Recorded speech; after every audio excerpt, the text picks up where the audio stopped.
Hey, everybody, welcome back to your Dawn of Autonomy podcast. This is our third episode so far this year, 2024.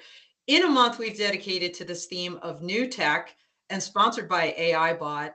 Today, I'm so excited actually to have on the show Eurolink and Pietro Lapiana to talk to us about all the new tech that they've been involved in with the Beluga drone and all different kinds of market use cases and solutions over the last couple of years.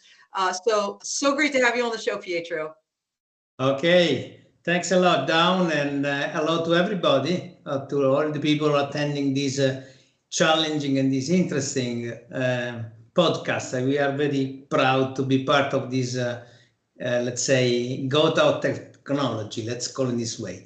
Thank you so much. And Pietro is coming to us live from Italy, and that's where Eurolink is based. And so, Pietro, let's start with you, since not everybody knows about you. So if you could give us a little bit of background about yourself, that would be great. Okay, yes, fine, thank you. I am an electronic engineer, and in my previous life, I have been a designer in some electronic company in Italy. The names of the company were Selenia, now Leonardo, and Elettronica, so for electronic counter-measurement system. So I am still a designer. I am a bad president, but I am still a good designer, let's say in this way. And after I spent almost 25 years with a multinational American company, Analog Devices, in the semiconductor, and especially in military and aerospace semiconductor. In 1993, I started this strange idea that was Eurolink. So we started with this new challenge, let's say. So 1983 Eurolink Systems. So tell us, what is Eurolink Systems and what is its mission? Yes, Eurolink has been, the idea was quite strange because I was climbing on the mountains, on Dolomites. And at that time, I still was an employee of Analog Devices. After one full day on Dolomites, when I was back, and my wife asked me, how is gone today? I say, I have to change my job. I will change my job. Don't ask me why. Where is the connection between Dolomites and my job? I don't know. But at the end, if you look our logo, you see the strange skyline that is not a signal, but is part of the Dolomites. Oh my gosh, that's so cool. Yes, so this is, and the hawk, because during my climbing, I have seen an hawk.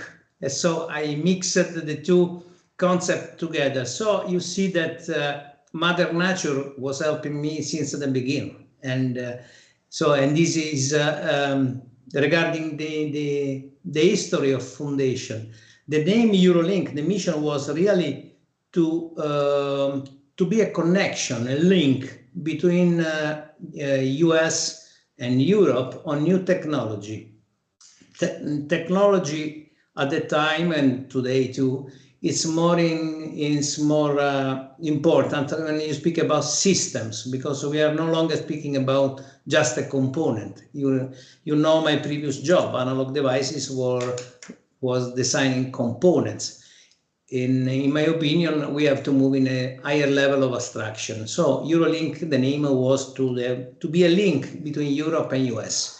So I didn't know any of this, and by the way, I got chills listening to literally your mountaintop experience and being inspired by nature. I know we're going to talk about the Beluga drone and the biomimicry we see there. So to see these roots very early in the kind of the inspiration for your company is really super cool. So let's talk about the robotics division, because you do a lot of different things in Eurolink Systems, and I think it was 1993 that you really started getting into robotics. Tell us about that. Let's say 93 to be precise. So we started with commercial off-the-shelf solution for military mission critical application. So we worked over since more than 20 years with Mercury system. And today we are working with Curtiss-Wright, for example, for operation in defense aerospace. After this new technology, because in 1993, when you were speaking about commercial off the shelf to customer was considering us like a devil. This is want to change our job, but we will be fired because we will not design boards. Right, right. And so they say, no, we don't want to speak about this because otherwise we will lose our job. After, let's say, we were in advance on the market, and after 2-3 years, the customer selected us almost on all the new design they have done in Italy for the defense and aerospace. We are still today working in this field. In 2009, my idea was to reading some magazine, because at that time internet was not so easy to check, also because the modem were very slow, at least. Right. So I was reading about these strange toys, flying toys in some way. So we started to speak about drones in 2009, proposing this as a new technology. Right. And for us, this was a new technology. So we proposed it to the Italian market, to the Italian military forces. And in 2011, we have done the first public event with a flying drone at the 197th anniversary of Arma dei Carabinieri. And we flew over 15,000 people, but we were lucky because at the time, EASA, ENAC, and Federal Aviation doesn't know about drones. So you were out there just woohoo, fearlessly flying. And you know what? I think we have a picture. So I want to pop one of these up to give people an idea if they haven't seen the Beluga. Now, is this the drone you were flying back then, or is this evolved over time, Pietro? This is not what we flew in 2011, because at the time it was a different system. And but anyway, so this has been the first time we flew in the history. And also we carried the Italian flag. Also in this case, we have been the first on the planet, after a lot of people who was flying with the flag, but we have been the first in 2011. There is the video on YouTube. It's still available. Someone is interested, we can send a link. In 2016, we won a United Nations tender for drones, and we delivered also ground drones to Italian Air Force, Italian Army, for counter-ID application in Afghanistan. So we also delivered some ground system for. We don't do UCAV, so combat UAV, but the UAV we do normally are help to save life, or to help to save life, or to avoid to lose life. This is so those humanitarian purposes on the battlefield, detecting mines sounds like one of them. With ground robots, I mean, your background and what Eurolink has been doing is so incredibly diverse. You know, I think that Beluga drone that we showed, you know, people identify you with that now, because I know that was your big release a couple years ago at AVSI Exponential. And at least here in the US, when people think Eurolink, they think Beluga drones. But I love that we're talking about all this other tech, including the tech that you started with, flying the Italian flag over a big crowd of people in 2011. That is so cool. So, you know, we talked on Clubhouse, Pietro, about Eurolink's DNA being design and, you know, innovation at work. You know, obviously you were one of the pioneers in drone technology globally. Yes. So, you know, what challenges were you facing as you were designing the drone that is today evolved into the Beluga, but along the way there? Let's say that in our history, the main challenge has been the Chinese people in the same area. Obviously, right. They have a lot of support from the government. They have a lot of possibility. We don't have the same here in Italy. But anyway, this has been the most challenging, from one side, most challenging problem. From the other side, has been the way to evangelize the market. So today, all the people knows about drones everywhere. All the kids knows about the drones. So, and but after a few years that we were just distributing drones, we received a specific request from a North Europe army, and they asked us to propose a new drone that was able to be very fast, 110 kilometers per hour, 69 miles per hour, that was able to fly for 1 hour carrying 1.5 kilos, and was capable to work from minus 25, because it's a North Europe army, to plus 55 in case of operation in the desert. And that was able to do automatic takeoff and landing. So we try to say, what we can do? The first point was avoid Chinese component. At the time, there was no concern to use Chinese components. Yeah, I was going to say, Pietro, what year are we talking about here? Because at least here in the U.S., people didn't start having that, the red light when it came to Chinese technology and components until about, I'm thinking of my military time, 2 years, 2018. Let's say that from our mission critical embedded solution, we were aware of the Pacific Rim question. So we say, when we started to design a new drone, we say, I cannot use Chinese component because I don't want to be competitor for China, and this was the main commercial reason. Okay. And the second one, because we want to control the configuration and all the parts that are used in the system, and we need to have the complete control. Remember, we are coming from mission critical application.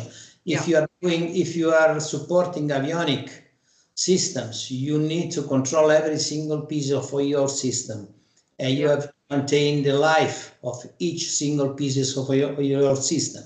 So this was one of the key drivers, together with the high speed, the long endurance, the low signature radar, sonar, radio, infrared, and noise. We will speak later about noise. So these have been the drivers to say what we can do also from a cybersecurity point of view. So we started with this real challenge. At the end, the question, and we used a commercial platform from Tarot that was our prototype, just to bring all the electronics together, the state-of-the-art electronics. And then when we say more or less the performance, we say, okay, how we can do? If you consider a drone at the end, 95% of the drone in this class are just bricks with arms, 6 arms, 4 arms, 3 arms, but at the end are bricks. So we say, if you need to put some payload, you need a lot of stuff around. So at the end, it's a monster. It's not something really aerodynamic. So we say, how we can achieve this? So we ask it to Mother Nature. And Mother Nature has already in the catalog, let's say, I have already done something optimized in terms of fluidodynamics. So for the ocean, I said the beluga. I say, oh, why not? The beluga has a big head, so we can put a lot of electronics, all the electronics we need. That means autopilot, embedded boards for artificial intelligence algorithms, transponders, communication, 4G, 5G, satellite communication, the radio beacon. So everything has to be inside, with the exception of just one payload outside. And this was the idea. But we achieved a special aerodynamics together with the University of Rome. And also, let me say as Italian, beauty. Also you know what? It is beautiful. And before we talk more about the beluga, I want to say 2 things. Number one, there are a lot of people out there on YouTube, especially on the AUVSI channel. So please, please, please drop something in the chat. Say hello, tell us where you're from, ask Pietro questions. You're here for a reason, and I want to make sure that we're answering the questions you all have. So let's do that.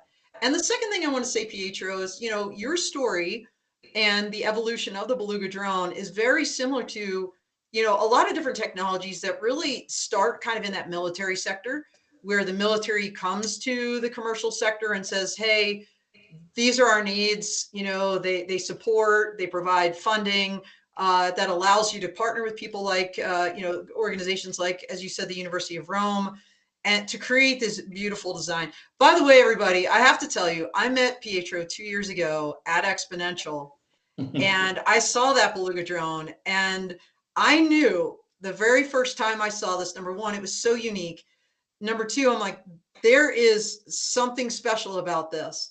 And I knew that, and I'm not just saying it, I knew it the very first time I saw it. So I'm a huge fan. And we're going to talk about these wings and other aspects of biomimicry. But I love everything about this drone. And Pietro, I want to talk about, you know, the evolution, not only just of the body, and we're going to talk about the folding wings and some of the use cases, but the most recent release you guys had is this ISR application. And I think we have a really awesome picture. Again, this is military focused.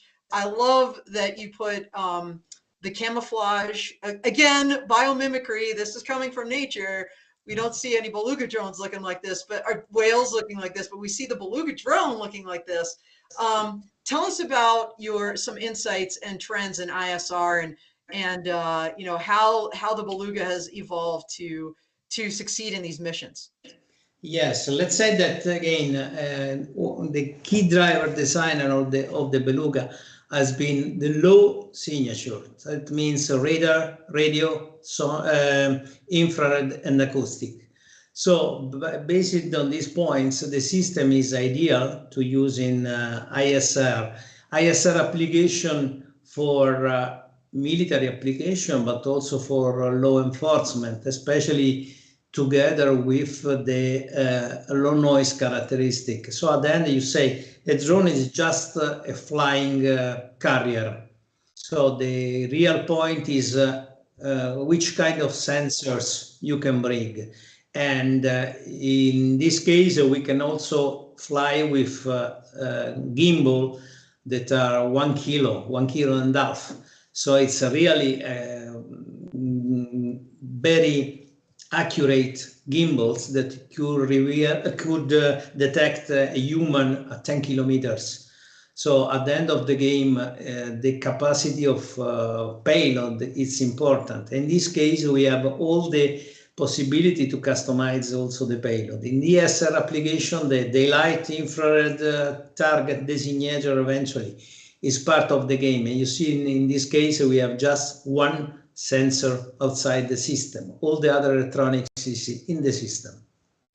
So, you know, we're using the term ISR, which is intelligence, surveillance, and reconnaissance, and that is a very military specific term. You know, when I think about law enforcement, I think about disaster response, public safety. You know, they're using this term, you know, situational awareness or incident awareness and assessment.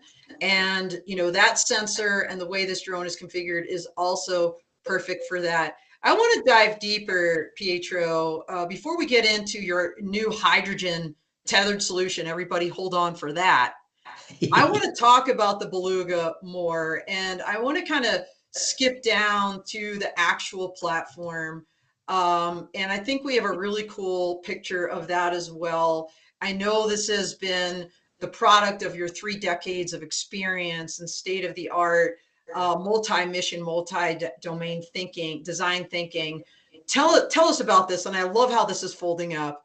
Tell us about this. Yes, let's say that one key issue for the drones is that it has to be portable, really portable. Now, yeah. If you consider that this can be carried by just one person, but at the end it's a self-contained system that is able to fly for 1 hour with 1.5 kilos in almost all the weather conditions. So it's important also the logistic and the maintenance. Let's say these two parts, because all the people designing drones are not thinking about, normally are not thinking about logistic and maintenance, because the designer wants just to do the best.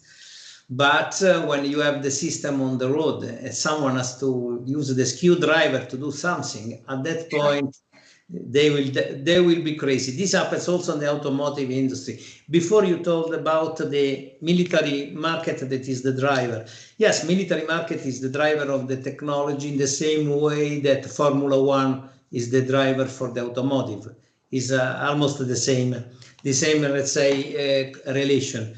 And in this case, so the drone has to be a foldable arms to be contained also in a car. You can have also in a car. And the picture we have seen is the cargo version. The cargo bay is in this case we use it to carry antidotes or blood or plasma or vaccine very fast. So this was the main reason for the cargo version. Actually, we have the two versions, the cargo and the ISR. Obviously, we can customize almost everything because we have 100% control on this drone, from the design of the body to all the electronics inside. Well, let's talk about customization, because there's so many use cases. We've been talking about ISR, or incident awareness and assessment, but this can be used for a whole host of other applications, and you can customize for that. So let's first talk about some of the other use cases. And that, because I remember Pietro, reading some of your LinkedIn posts. I remember seeing some fun, almost recreational use cases off of yachts. Mm-hmm. But there's other more, kind of serious and societally important use cases. So why don't you walk us through some of that? But let's say that the drone for yachts, it's a nice challenge that we are facing with a French company, Drone for Yacht. And this is a very nice application because, when you have to fly the drone, you say, okay, just to fly it. All the drone is supposed that they have to fly. But if you have to fly into the ocean from an harbor to a yacht, the yacht is not on the wheel. Normally the yacht, it's on the ocean. So right. This means that the ocean, when we have to speak with Mother Nature, we have to respect Mother Nature. We have to understand how we can work together with Mother Nature. So the problem in terms of landing and takeoff from a platform that is not stable, it's quite a challenging one. We know from our friends Elon Musk, the SpaceX, or one has to land on the platform, no?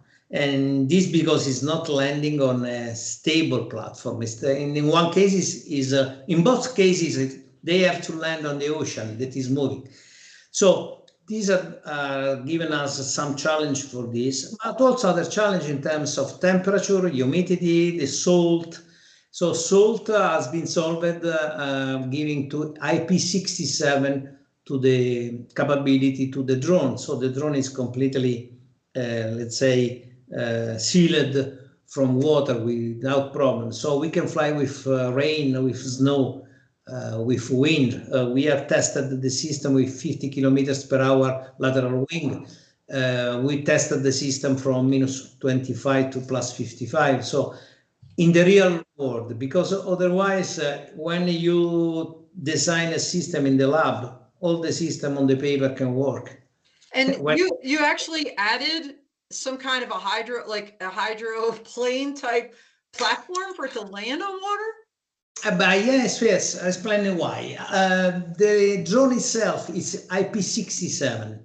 Now the question is that today we don't have too many payload that are IP67.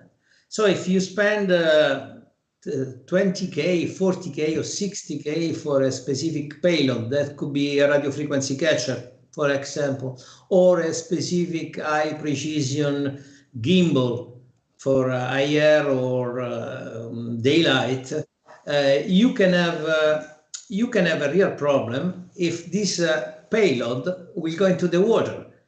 So yeah, we actually saw this happen with a company that was delivering a product, let's just say, we're not going to get into details, where really, the drone did what it was supposed to do, I believe, but ultimately there was some pilot involvement, of course.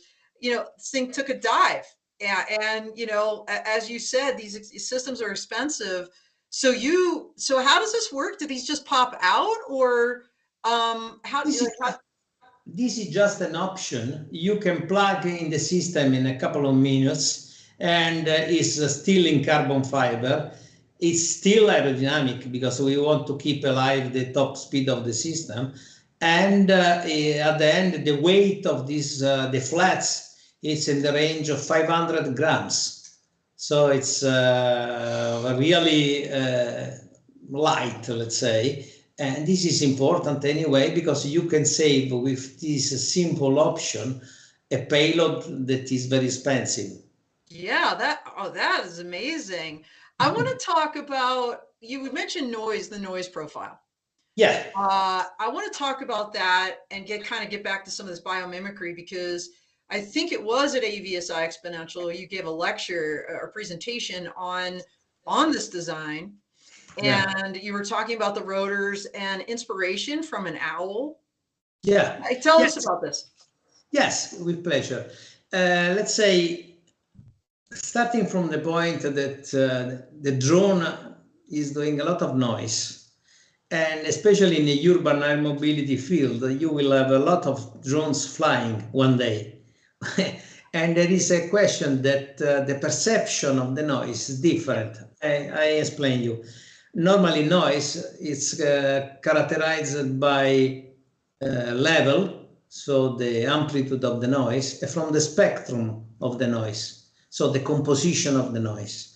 Yeah. And if you fly with, if you listen an helicopter, almost nobody's watching the helicopter until it's 10 meters high. Nobody's watching an helicopter or an airplane flying because we know this sound.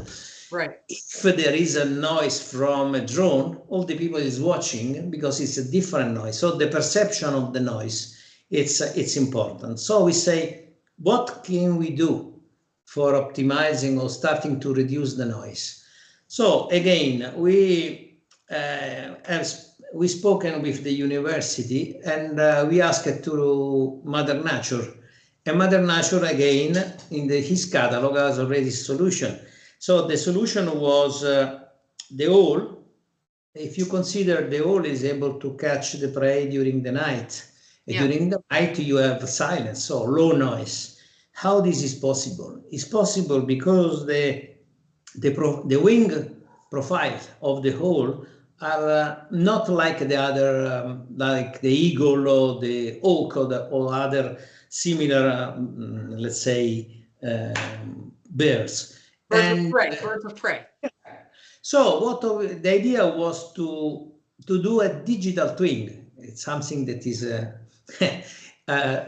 something very familiar everywhere. Yeah. In the propellers of the same profile of the whole wing. And we said, let's try to do this. We have done, we tested against a Matrix 300 that is a smaller system, but we are 9 times more silent than the Matrix 300. Wow. And it's a great result at the end. Yeah. Just asking to Mother Nature. Mother Nature has a lot of other suggestions we are evaluating now for the future. But anyway, this is what we can say. Well, I'll tell you, the eVTOL companies need to be talking to you, because that's also a concern with the larger, right, electric vertical takeoff and landing aircraft. And yes, it makes sense. Why would you not look to nature? Like, the nature was built for purpose and for a reason. And you're tapping into that. That is awesome. Well, I knew time would fly talking to you, Pietro. I want to make sure we talk about this new tethered solution with a company that's, I believe, is also out of Italy, called MEEG, M-I-E-E-G. Yes. I saw your announcement on this, and what I love about it, it also has a hydrogen component to it. So why don't you talk to us a little bit about this latest iteration of the Beluga with MEEG? Yes, this is Another challenging project, but I love because without challenge, you don't have innovation. So the idea was, actually a lot of people are speaking or using fuel cell. So when we was in touch with this company and we identified that they are patenting a micro generator, hydrogen powered, we say, yes, what means micro? Just to give you an idea, a fuel cell generator for a big ship, Yeah, that is able to generate 100 kilowatts of power. It's something 1 meter for 1 meter for 1 meter cube. So it's a 1 meter cube. okay. And the weight is in the range of 1 ton. 1 Okay? ton. And this Yes. is to generate hydrogen on a ship. And this is what used on the ship. What Okay. has been achieved from this new project is that we can generate 100 kilowatts the same with something that has a weight of 20 kilos. Really? Yes.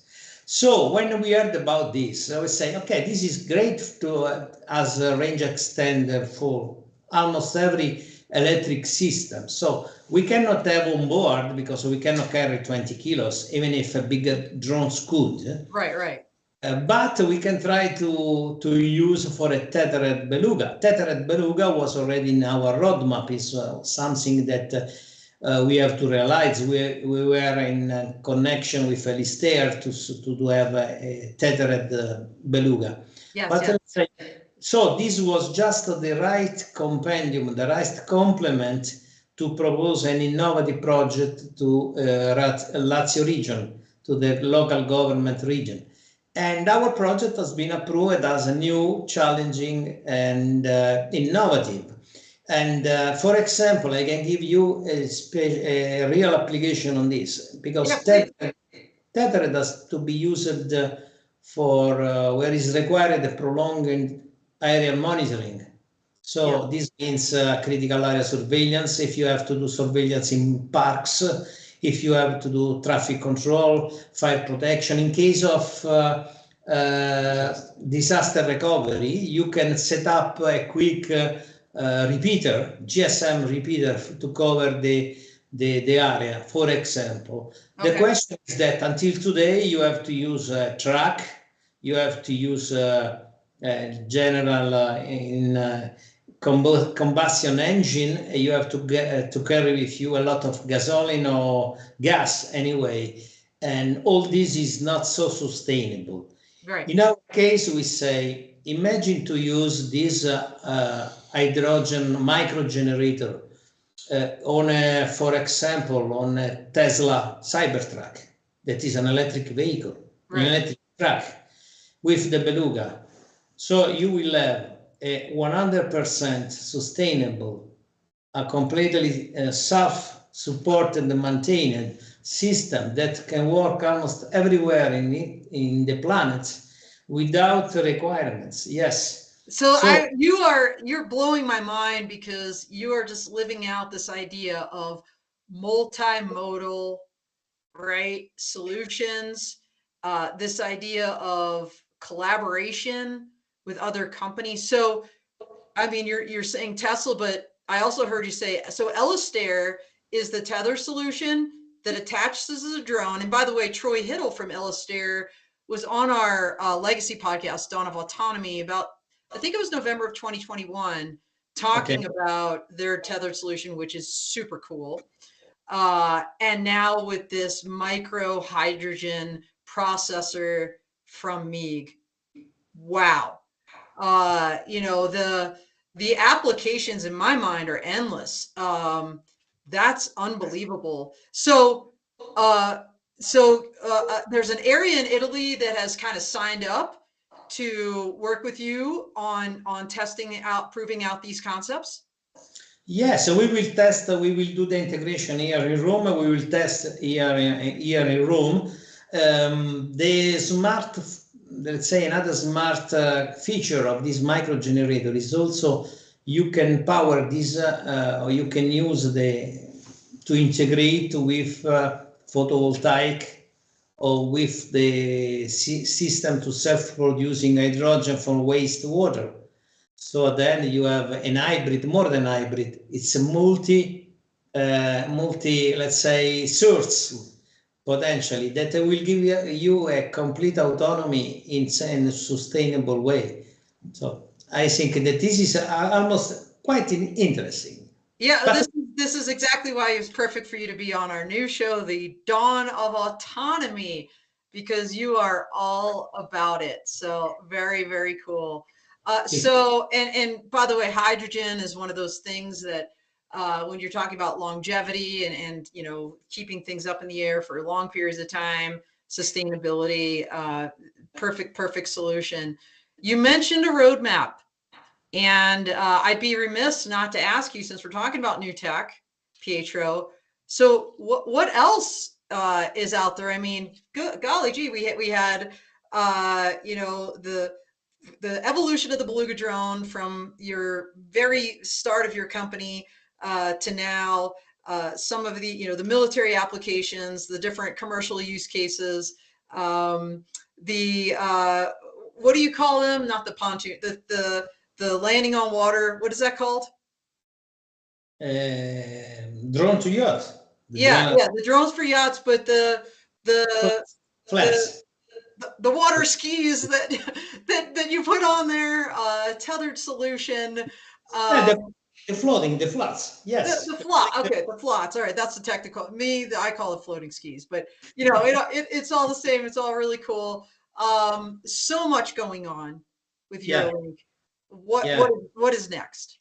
Oh, we have. For what I can tell you, avoiding to kill you. Yes.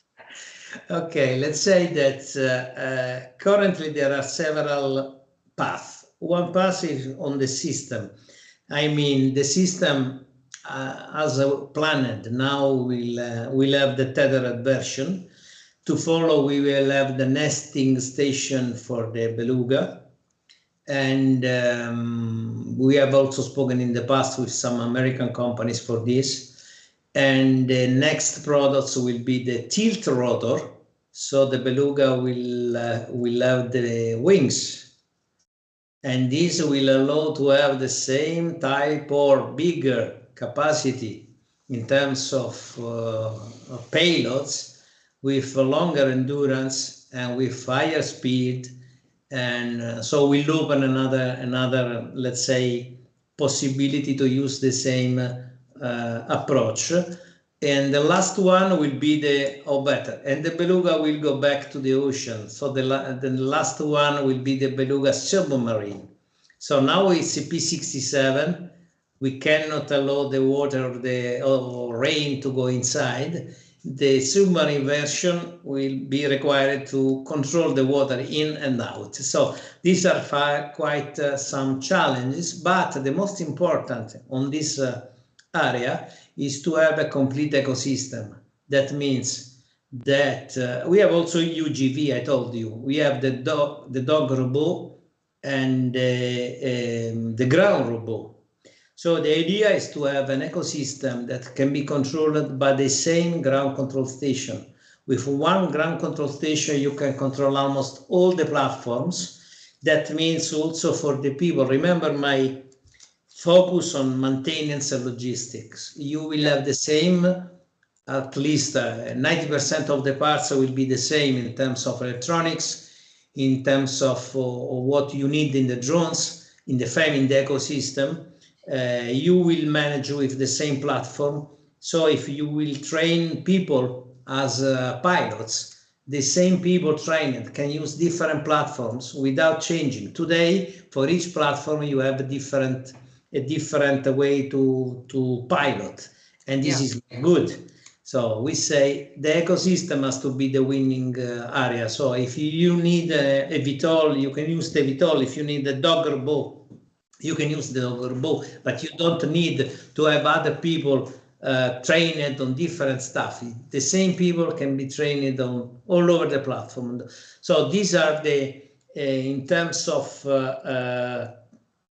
technology for the drone. We are still working on other materials. So we have already the drone that is based on 2 different materials. One is carbon fiber, the other one is a different one. And this is coming from the fact that if the Beluga has to carry a radio frequency repeater, we use the carbon fiber. If the drone has to be low signature, we use another material. Right. But we will continue on the materials. We will continue improving with the battery technology, the endurance. And I think that just in few words, we continue on the noise reduction. We are just at the beginning of the noise reduction. There is a lot of work we can do on the noise reduction. So this is, I think it's enough stuff to do. Yeah, that's going to keep you busy, to be sure, and we'll be watching. And speaking of which, for those that want to connect with you, want to see the Beluga up close and personal, or know where you're going to be, like, are there events that you might be attending this year, Pietro, or other ways people can connect with you? Yes, let's say we have the standard connection through the website. We are planning the events from the 2024. Just now we are quite busy for a big tender that is almost ready here in Europe. But we are also settled a distribution in South America with BA1 Defense. So we are now a partner for South America. We are settling a partner for US. So shortly we will have also formal and official agreement with a partner for US market. We are direct in connection. We participate last year at Special Operation Forces Week, and we were the guest inside the L3 Harris booth. Oh, cool. For this innovative drone. And we are very proud because it's an American company selecting us as the best product in this area.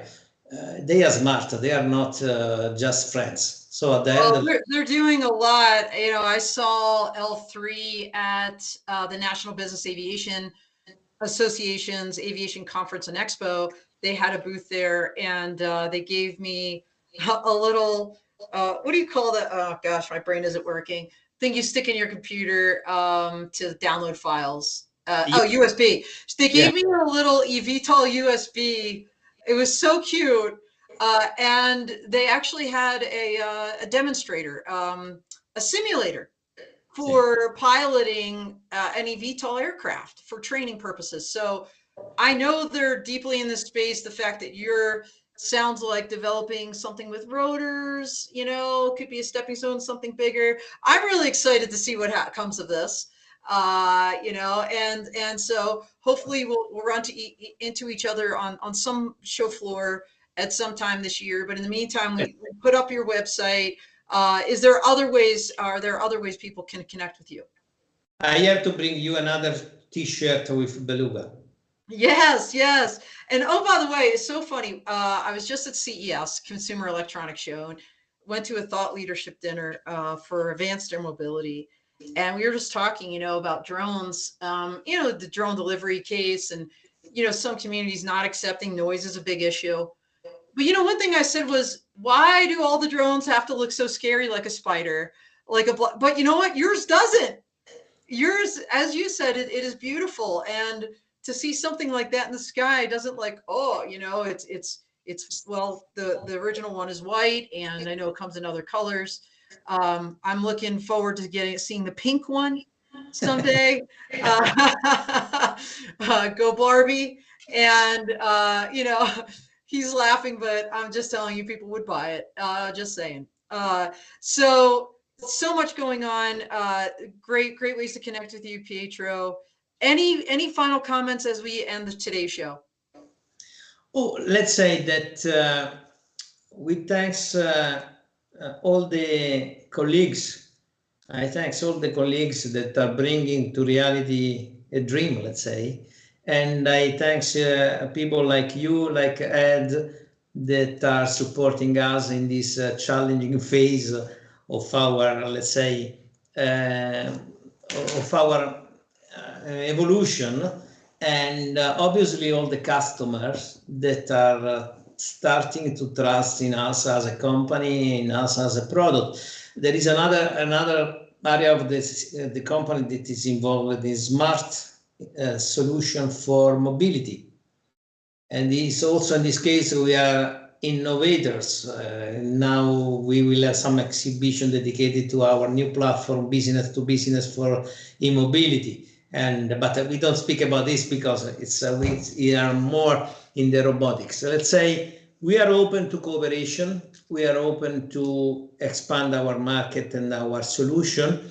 And we are open to new development because there is a lot we can still improve in the technology in the drone area, especially because the next challenge will be on the swarm operation. So drones or platform, heterogeneous platforms, so aerial, ground, terrestrial drones working together for achieving a specific mission, and not only for military application. Again, I think sensitive target surveillance, disaster recovery, where the combination of a swarm of drone could save lives more and better than what we do today just with the dogs, if we have the dogs. So yeah. I think that there is a lot we can still do in terms of technology, in terms of cooperation with other companies to bring this new technology from magician to reality that can be used. All right. And as you said, you've got Da Vinci in your blood. So we will keep watching. Thank you so much for being on the show. It was great to have you. Everybody keep watching Eurolink Systems. Reach out to them to partner. And that's all she wrote for now. We are out here. Thanks.